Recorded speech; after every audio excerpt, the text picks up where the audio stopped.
tempo de estudo bíblico. E hoje vamos começar uma nova série de estudo bíblico enfocado em la família cristiana.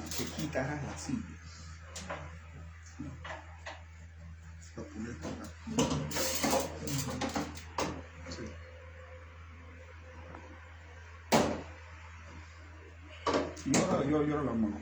Déjame ver para. Afuera. Ahí.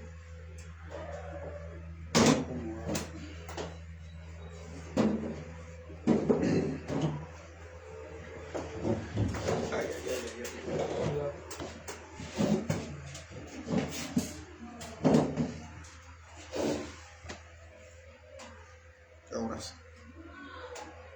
Ahora sí.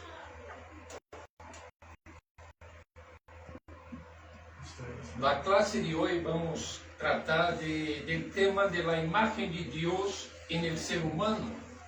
Esse é o fundamento de lo que vamos a tratar nessa manhã.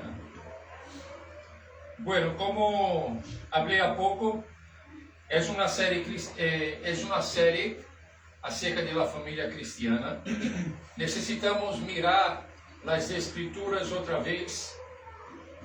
Em verdade, devemos mirar sempre as escrituras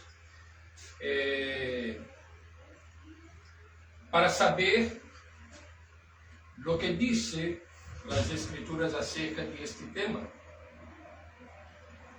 E vamos orar e assim pensamos.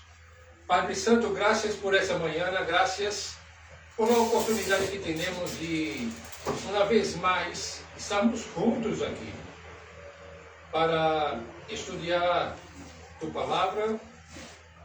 E enquanto a este tema da família cristiana, um tema que hoje em dia vemos como ha sido atacado de diversas maneiras.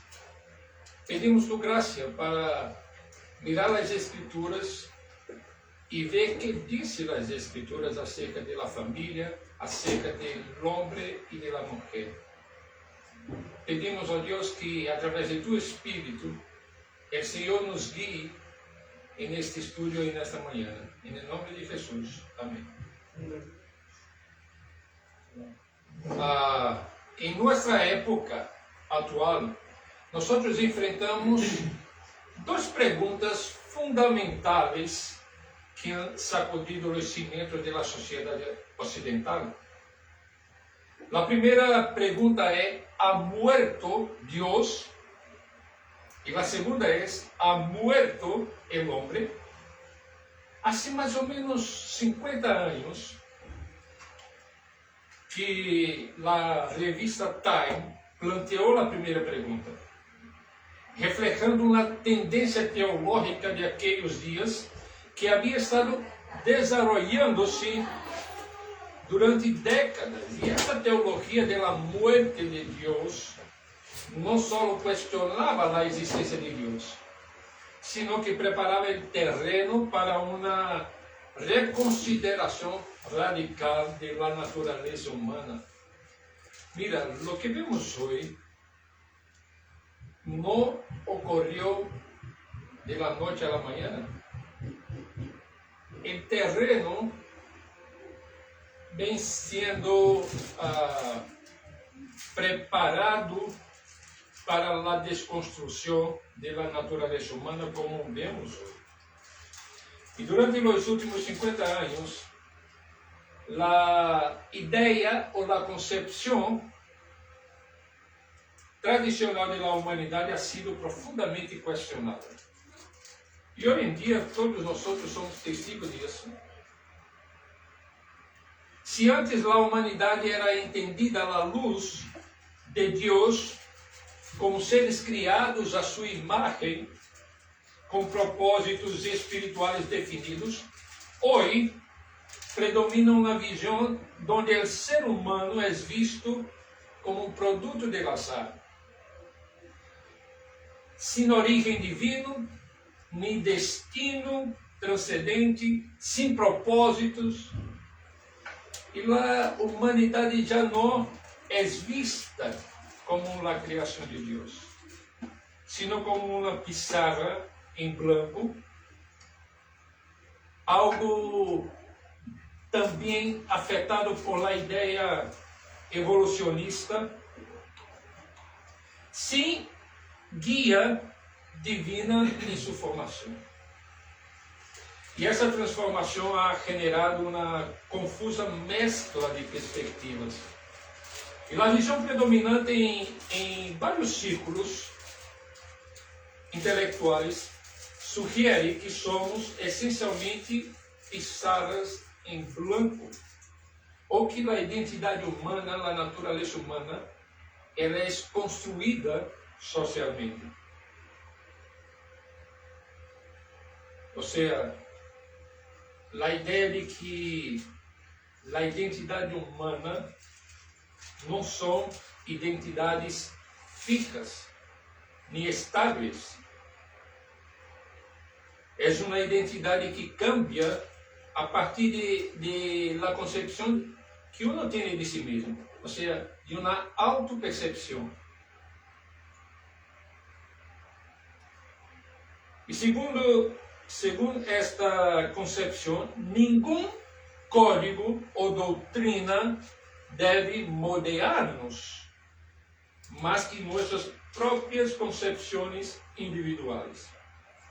E aí, um autor dijo que o que temos hoje é um conjunto de mantras humanistas modernos que refletem essa mentalidade. Por exemplo, eu sou capaz, mi corpo, mis regras, eu sou suficiente, eu elijo o que fazer e como fazer. Então, é uma série de mantras humanistas, segundo este autor, que onde vemos o eu, o mío, o mi, como uma perspectiva claramente de autodeterminação, de autenticidade. O contraste com a doutrina cristiana é evidente. Para nós, como cristianos, por exemplo, vemos que há um contraste claro quanto à maneira que se vê a natureza, ou como se define hoje a natureza humana, e o que a Bíblia diz acerca da natureza humana. A perspectiva bíblica sustém que só podemos conhecer-nos verdadeiramente se Deus nos capacita a isto. Juan Calvino dijo certa vez que nenhum homem pode examinar-se a si mesmo sem dirigir imediatamente seus pensamentos hacia el Deus em quem vive e se mueve. Ou seja, se queremos de hecho compreender a natureza humana, temos que conhecer a Deus e sua palavra.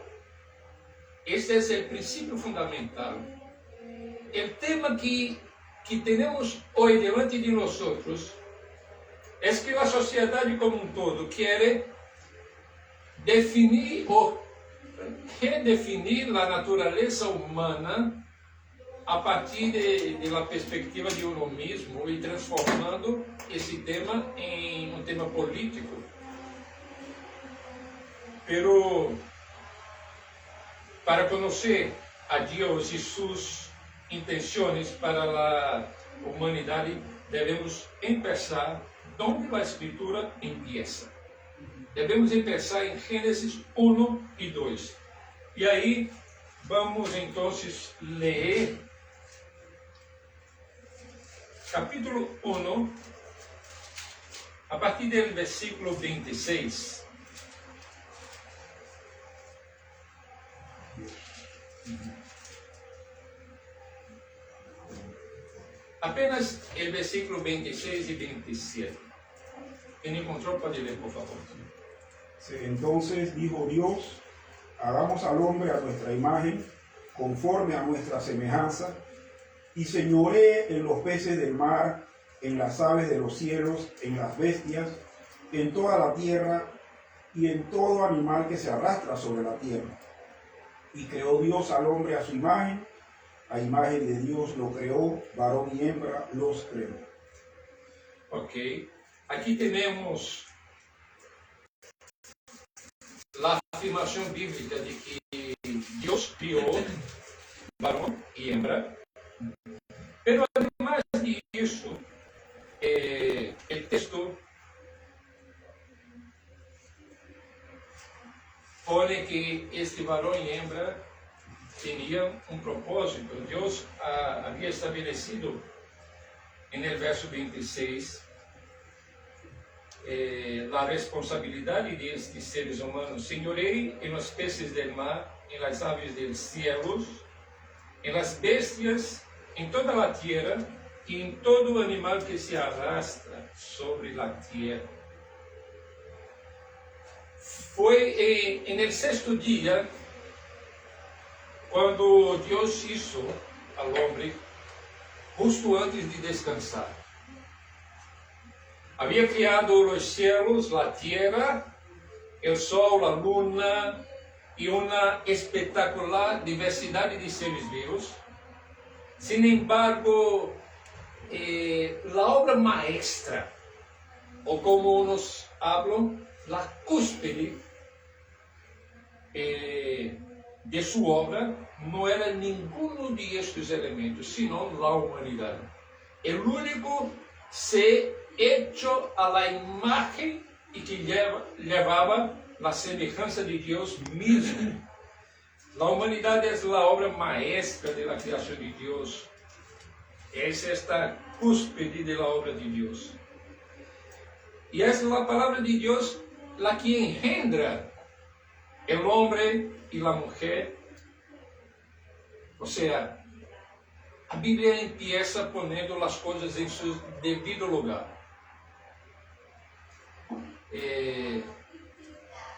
Empieza afirmando que a humanidade não é resultado da evolução, não é resultado de uma combustão de gases, não é resultado de um acidente cósmico, é hechura de Deus. E o texto centra nossa atenção na nobleza e beleza da raça humana. Aunque o Senhor havia dado a ordem de multiplicar-se a outras criaturas, a carga do homem é única. Implica em senhorear sobre as criaturas vivientes. Uma comissão que se estende a toda a terra.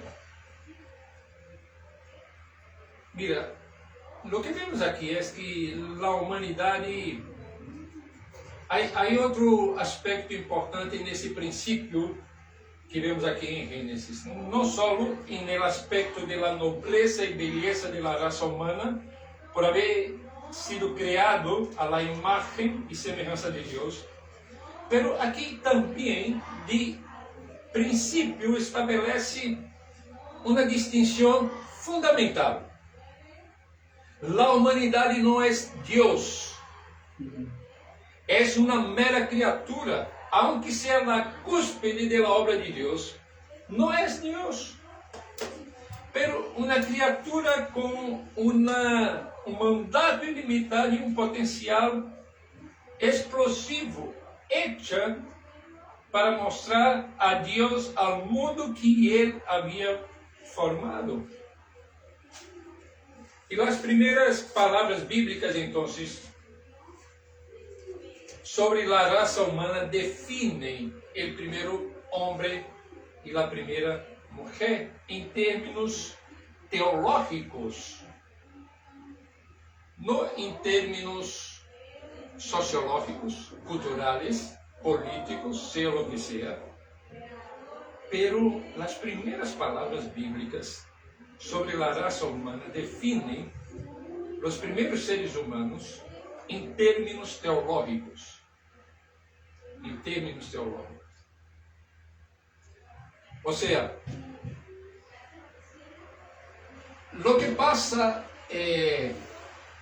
hoy en día es que há 50 anos atrás, empieza, ou antes disso mesmo, pero vamos tomar os últimos 50 anos, onde a partir da ideia da morte de Deus, a morte do ser humano, o ser humano vai sacando Deus de em cena. Por quê? Porque sacando Deus de em cena, eu tenho que cambiar a maneira como uno compreende a si mesmo. Se não há uma referência absoluta, se não há quem demande algo dos seres humanos, não há princípios éticos estabelecidos. Então, eu tenho a liberdade de ser eu mesmo o Deus neste contexto. Então, eu posso cambiar o que quiera. Agora, se eu reconozco que há Deus que criou todas as coisas, então isso automaticamente deveria levar-me a reconhecer os términos de esta criação. Lo que Deus ha estabelecido, lo que Deus ha dicho, o propósito para o qual foi criado. Então, mira, para chegar ao ponto onde estamos hoje, mirando a sociedade de nossos dias, então podemos dizer que a sociedade já não considera Deus em suas definições de lo que é o ser humano. A humanidade, quando decimos que estes primeiros capítulos de Gênesis definem o primeiro homem e mulher em termos teológicos, isso deveria levar-nos a pensar não só que Deus ha estabelecido varão e hembra. Olá, olá. Pase. Estamos aqui porque há muitos niños, graças a Deus. Pero depois passaremos para allá.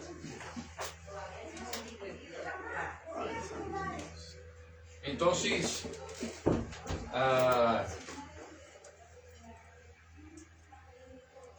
quando decimos que a Bíblia define o primeiro homem e mulher em termos teológicos, pensamos não só que Deus estabeleceu desde o princípio varão e hembra, pero queremos dizer também que a humanidade não foi hecha para a terra, sino que é a criação de Deus, hecha para a eternidade. Hecha para a eternidade. O homem não é produto evolucionado de outras criaturas, como já é mencionado aqui. Pero aqui Deus estabelece o ser humano não somente como um ser social e cultural, pero antes e por cima disso como seres espirituais, homem e mulher criado para adorar a Deus em todo o que faz, em todas as áreas de sua vida. Todos os seres têm uma origem comum de existência. qual é esse origem comum de existência? Dios lo creó. Deus lo criou. Su creador. Sí. Pero, ¿qué más podríamos decir? ¿Cuál era la pregunta, pastor? La pregunta es, en verdad, yo es primero una afirmación. Todos los seres tienen un origen común de existencia. Y la pregunta fue, ¿cuál es ese origen? César dijo, Dios, el Creador. Rolando mencionó. Y está correcto. Pero el origen común que quiero referirme aquí es la palabra de Dios. La palabra de Dios. La vida ocurre, segundo el capítulo 1 y 2 de Génesis, cuando Dios habla. Dijo Dios tal cosa. Sí, cuando Dios habla. Y tenemos razón al hablar de la creación ex nihilo o la creación de la nada, pero también debemos hablar de la creación por la palabra de Dios. Es eso que vemos. Dijo Dios, haga luz, sea la luz y hubo la luz.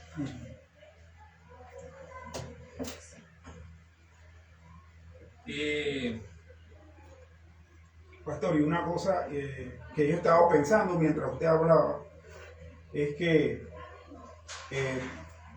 en el principio era inconcebible que la creación pensara, o sea, voy a utilizar esta forma de decirlo, o sea, era inconcebible que la creación pensara que podía, o sea, que ella podía existir por su propia voluntad o que iba a vivir de acuerdo a normas inventadas. O sea, era inconcebible pensar eso porque, como usted bien lo dice, o sea, Dios dijo y la palabra de Dios se toma como norma o regla para que lo demás se ejecute. Es decir, es un decreto de Dios. Sin embargo, hoy en la humanidad, o sea, en la actualidad, la naturaleza humana está tan pervertida, tan caída, que para un individuo cualquiera, o sea, es intolerable pensar que él tiene que sujetarse a ciertas reglas o que tiene que sujetarse a Dios. Bueno, y precisamente creo que es lo que, o sea, es una de las cosas que usted va a decir, ¿no? Que, o sea, el ser humano tiene que convencerse de una u otra manera que su conducta actual riñe con la de Dios porque él está en rebeldía, simple y sencillamente. sí. Pero por el tema del pecado se hace difícil para uno que no es convertido, no es cristiano, aceptar esa premisa bíblica de que Dios es el creador de todas las cosas. Pero tampoco, por otro lado, digamos que la grande mayoría, en algún aspecto, reconoce que nosotros no criamos a nosotros mismos. Correcto. Pero, en verdad, nosotros en la escuela fuimos mucho influenciados por el marco evolucionista, ¿no? Evolucionista. Y con una manera muy sutil de distorsionar lo que vemos en las escrituras, porque yo me recuerdo que en la escuela escuché mucho dizer que los seres humanos son animales racionales. Ahora le dicen animales superiores, ese es el término de Animales biología. superiores, sí. Y bueno, esto fue ensinado a a los niños en la escuela, a nosotros, creo que de alguna manera, con la idea de que la humanidad no es hecha ni formada por ninguna inteligencia superior o por un ser superior. No tiene propósito, no existe una diferenciación clara entre la humanidad y los animales. Eso estaba en el fundamento de lo que aprendimos en la escuela. Y por otro lado también, en esta perspectiva evolucionista, no puede haber un código de ética, no puede haber una ley de moralidade ou uma espiritualidade com propósito que guie nossa conduta. Se não existe um Deus, então não existe um que estabeleceu o código de ética, ou uma lei de moralidade, ou uma espiritualidade com propósito. Sin embargo, aunque muitos proclamam visões secularistas, em seus corações atuam como se a vida tuviera significado e propósito.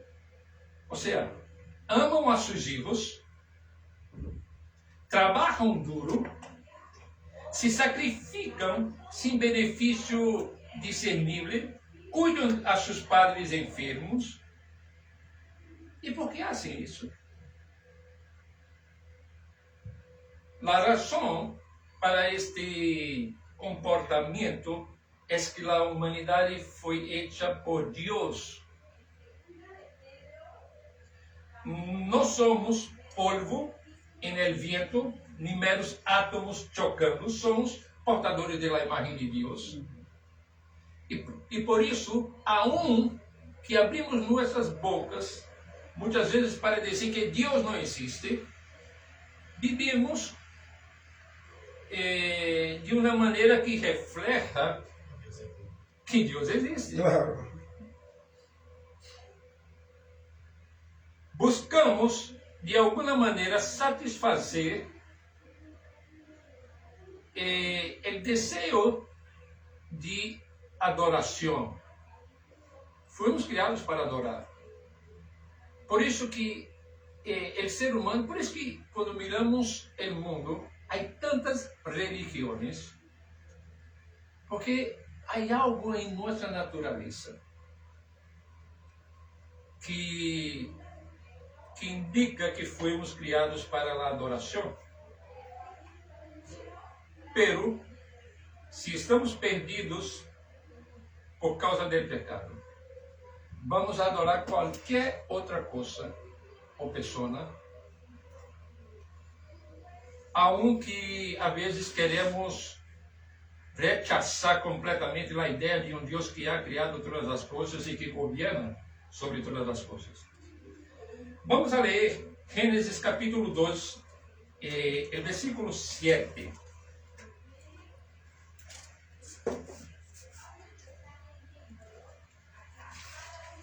Entonces, Jehová Dios formó al hombre del polvo de la tierra y sopló en su nariz aliento de vida y fue el hombre un ser viviente.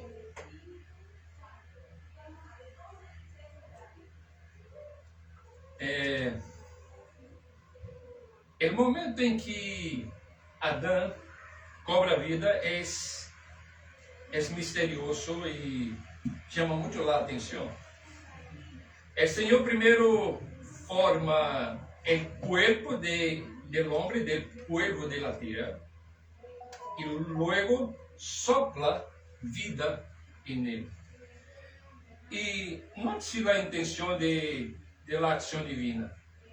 Dios mismo hizo Adán, formó un ser inmaterial de la tierra, polvo de la tierra, y sopló en él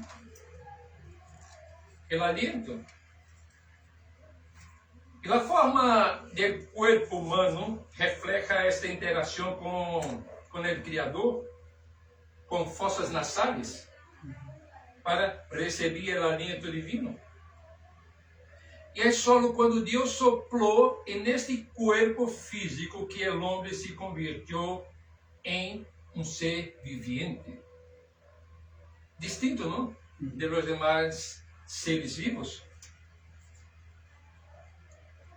Aqui Deus mesmo hace o ser humano. Aqui, neste texto, nós aprendemos que a humanidade é mais que articulações e huesos, ventrículos e poros. O homem não está vivo quando tem uma estrutura e forma. O homem está vivo quando Deus sopla em ele. Os animais são seres viventes e têm o aliento de vida, pero solo o homem é uma alma encarnada que recebe o aliento de Deus diretamente. E mira como todos esses versículos que leemos aqui, 26, 27, versículo 7, são tão conhecidos de nós que já estamos em la igreja, já somos parte do pueblo de Deus e escuchamos já estudos, predicações sobre isso. A vezes, hasta leemos como algo muito poético, pero meu propósito aqui é mostrar que não é somente algo maravilhoso e belo, nobre, pero é mais que isso, é Deus estabelecendo como as coisas na criação deveriam funcionar. Deus estabelece as distinções. O ser humano não é Deus. O ser humano não é outro animal. O ser humano é a cúspide da criação de Deus, da obra de Deus, que recebe o aliento de Deus diretamente. Este é o fundamento bíblico que não se encontra em la discussão que temos em la sociedade sobre sexo e gênero, sobre la naturaleza, porque de hecho se discute sexo e gênero, pero lo que está em juego é la naturaleza humana. É la naturaleza humana. E quando eu nego a natureza humana tal e qual vemos em las escrituras, eu nego a Deus como Criador de essa natureza. Esta compreensão bíblica que temos aqui não implica em uma tensão ou hierarquia entre corpo e alma, como se pensava em épocas passadas, onde o corpo era visto como algo maligno, algo inferior, comparado com o alma. O texto afirma que somos uma alma viviente. Isso não é menospreciar o corpo, sino reconhecer a importância tanto do corpo como do alma em la criação divina. Mira, a partir de aqui empieza um debate teológico acerca de o termo técnico seria dicotomia e tricotomia. O homem, a pessoa humana é corpo e alma, ou a pessoa humana é corpo, alma e espírito. E na grande maioria de los teólogos reformados que são grandes estudiosos da teologia sistemática, vão a defender ou sostener que a pessoa humana é dicotômica, formada de corpo e alma. Pero há um texto de Pablo em 1 Tessalonicenses 5:23 que alguns entendem a partir de aí que Pablo está como que abrindo um espaço para que se pense em uma perspectiva tricotômica, ou seja, o ser humano é corpo, alma e espírito. Pero esse debate, a minha maneira de compreender, não... Quem encontrou 1 Tessalonicenses pode ler, por favor. Y el mismo Dios de paz os santifique por completo, y todo vuestro ser, espíritu, alma y cuerpo, sea guardado irreprensible para la venida de nuestro Señor Jesucristo.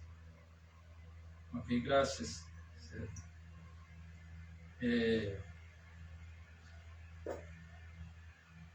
Segundo vários teólogos reformados aqui, o apóstolo Pablo não está, como disse, lançando a possibilidade ou apoiando esta perspectiva tricotômica do ser humano, pero está mirando de uma forma mais ampla, de uma maneira integral, o ser humano, sem fazer distinção que garantize esta outra perspectiva. E aunque esse debate não deveria dividir os cristianos, parece mais adequado aqui entender a humanidade em termos dicotômicos, interpretando o comentário de Pablo como uma forma de capturar a totalidade da experiência humana, e não como uma introdução de um terceiro elemento, que seria aí o espírito. Pero o fundamental é reconhecer nossa dependência do Criador. Este é o ponto. Esse debate não cambia ou não afeta a salvação de um. Ou não é salvo porque compreende que a pessoa humana é dicotômica ou tricotômica. Pero pastor, pero la realidad es, como usted dice, no debemos entrar en debate en eso, pero la realidad es que toda la Biblia se nos habla de una parte exterior, que es nuestro cuerpo, y de una parte interior. O sea, y esa parte interior no se subdivide tampoco. Se habla de ella como tal. Se le llame alma o se le llame espíritu. O sea, es la parte interior. Sim, eu havia tomado nota de um comentário muito interessante que podia aclarar melhor do que lo que comentei hasta aqui acerca dessa perspectiva da leitura de 1 Tessalonicenses. Pero na próxima classe eu posso mencioná-la aqui para trazer um pouco de mais clareza. Pero eu particularmente, hasta onde he leído, e eu sigo essa perspectiva dicotômica. E creio que aqui, não para evadir, digamos, do debate, pero eu creio que para o que estamos tentando fazer aqui nesse estúdio é assegurar-nos de que o fundamental de hecho é reconhecer nossa dependência do Criador. Desde o princípio, a Escritura mostra que tanto nosso origen como nossa vitalidade provém de Deus. E não podemos entender a humanidade a parte da vontade e obra divina. Somos criaturas pactuais, hechos por Deus para a relação com Ele. Agora, o que significa exatamente ser portador da imagem divina? E aqui existem várias interpretações teológicas importantes, e eu vou mencionar pelo menos três. E creio que esta parte da enseñança sobre a imagem de Deus em nós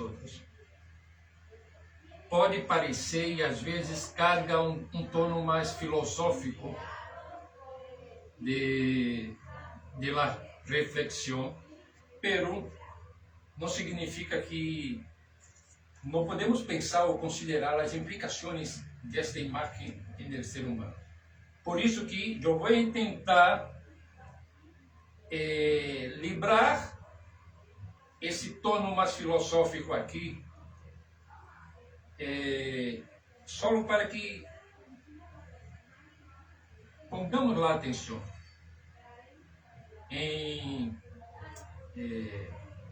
no que exatamente significa ser portador da imagem de Deus. A primeira perspectiva ou interpretação habla de uma visão substantiva, ou seja, segundo alguns estudiosos, a imagem é uma característica ou qualidade definida dentro da composição do ser humano.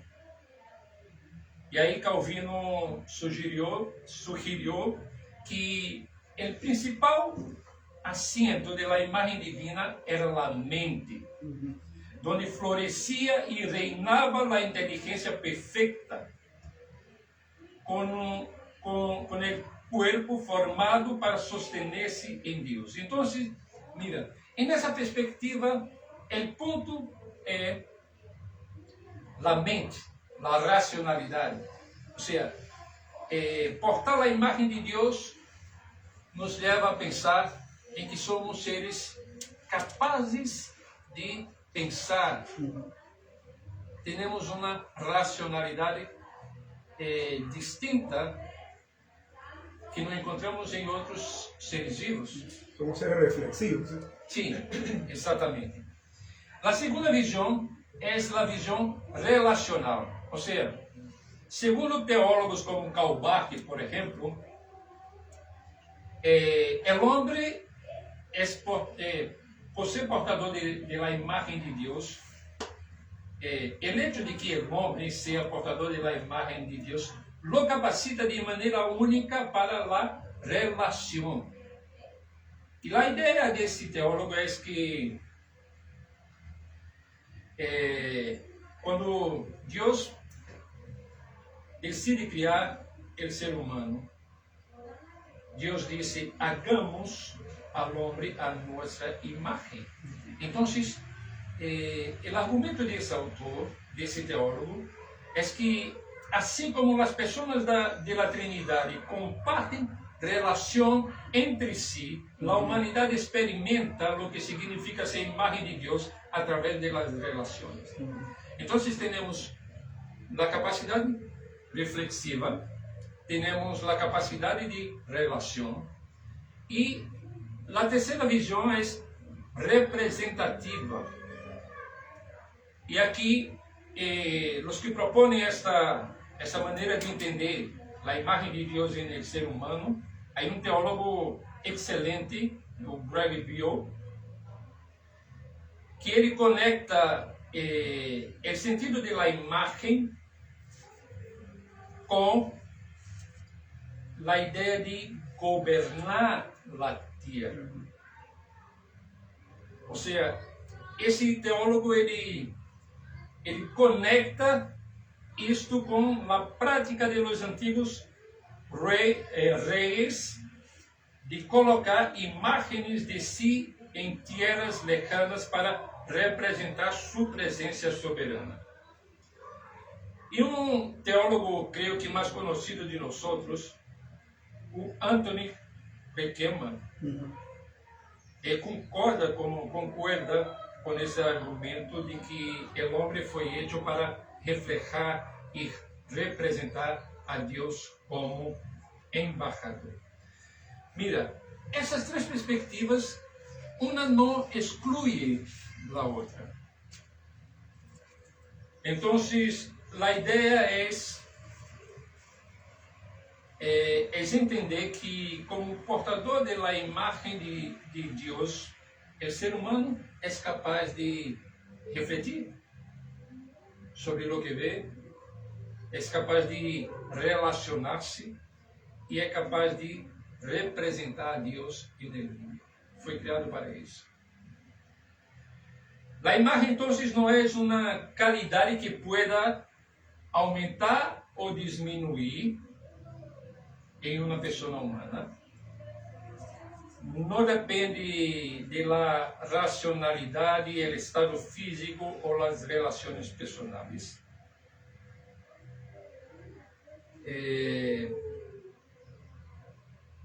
Tampouco a imagem de Deus se pierde completamente en el ser humano después de la caída. Lo que la grande mayoría de los teólogos reformados van a sostener es que el pecado dañó el ser humano en todas sus facultades, en todas sus capacidades.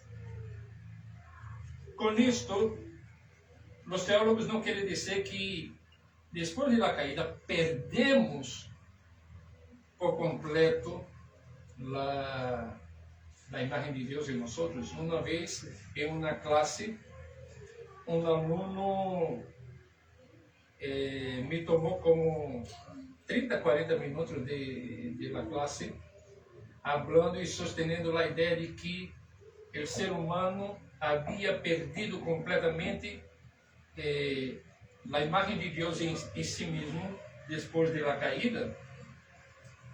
Y tomaba el texto de Génesis, cuando habla de, creo que capítulo 10 de Génesis, cuando está hablando de las generaciones de Adán, y dice que fueron hechos segundo la imagen de Adán y no de Dios.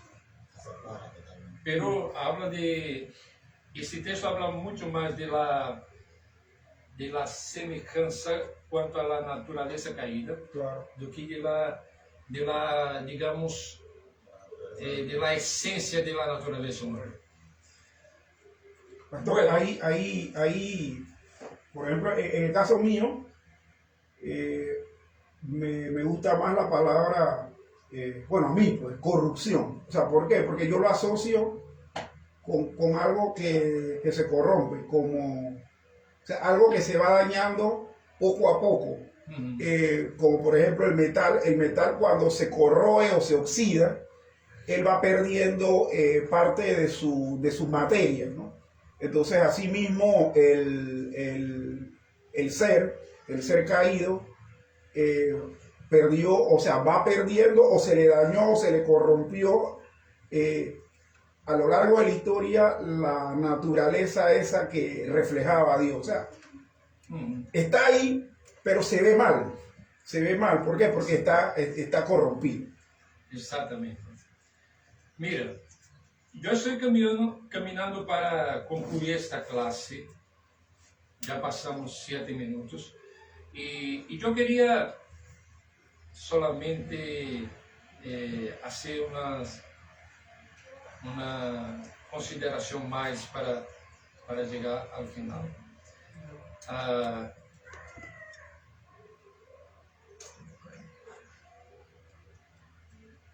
Podemos resumir as diversas funções da pessoa humana que agradam a Deus com esta frase: adoração obediente.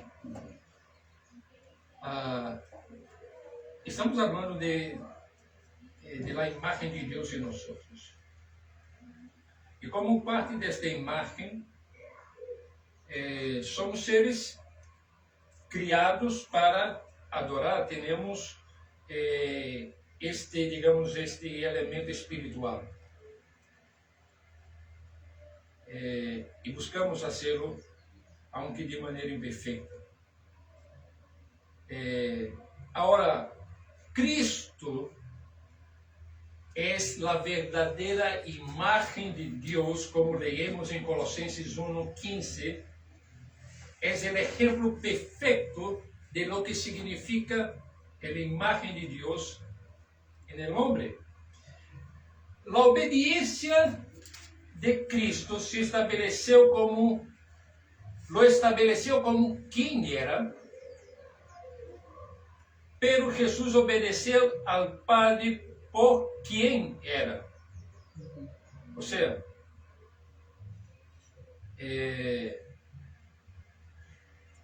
aqui eu quero fazer uma referência em sua união da plena humanidade e plena divinidade. Jesus foi e é a representação exata do Padre. Intacta. Exata. A adoração é o fim da humanidade. Lo vemos isto a lo largo das Escrituras. Pero o Evangelho de Juan mostra que Jesus vino a ser a vontade do Padre, não como uma tarefa árdua, sino como uma obediência gozosa que dava glória ao Padre. Jesus mesmo dijo, pero la hora viene, e a hora es quando os verdadeiros adoradores adorarão ao Padre em espírito e em verdade, porque também o Padre tales adoradores busca que lhe adorem. Juan 4:23. E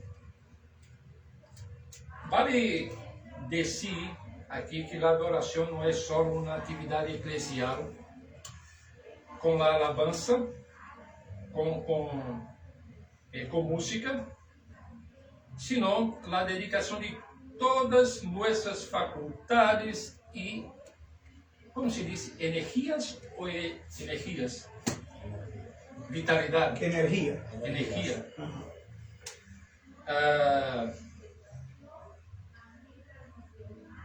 Ou seja, a adoração tem que ver com todo o aspecto da existência humana vivida com toda esta vitalidade que Deus ha dado a cada um de nós. Pastor, Sí. Jesús menciona en el libro de los Evangelios cuando él mismo hace con sus propias palabras esa énfasis de imagen perfecta del Padre en la tierra por él, cuando les habla sobre que el que me ha visto a mí ha visto al Padre. Entonces, claramente no más claro puede darse Sí. eso en ese momento. Exato.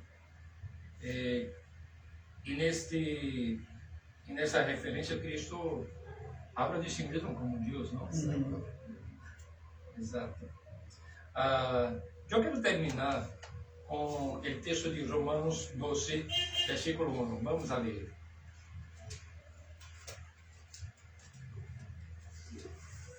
Romanos 12, 1. Así que, hermanos, os ruego por las misericórdias de Dios que presentéis vuestros cuerpos en sacrificio vivo, santo, agradable a Dios, que es vuestro culto racional. Bueno, vamos concluir a classe de hoje com este texto. E é importante porque estamos aqui recordando os fundamentos quanto à natureza humana e mais adelante vamos considerar a caída, vamos considerar a redenção, pero eu espero que tenhamos em nossa mente para a próxima classe este princípio que estabelece o fundamento de todas as coisas. Deus é o Criador, nós somos criaturas, somos distintos, não somos Deus, reflejamos a Deus, pero fomos criados para adorá-lo. Há definições claras de homem e mulher, fomos criados para governar, para desenvolver a criação, explorar o mundo criado por Deus de maneira sábia e responsável. Pero, acima de tudo, fazer todas essas coisas de maneira a expressar adoração.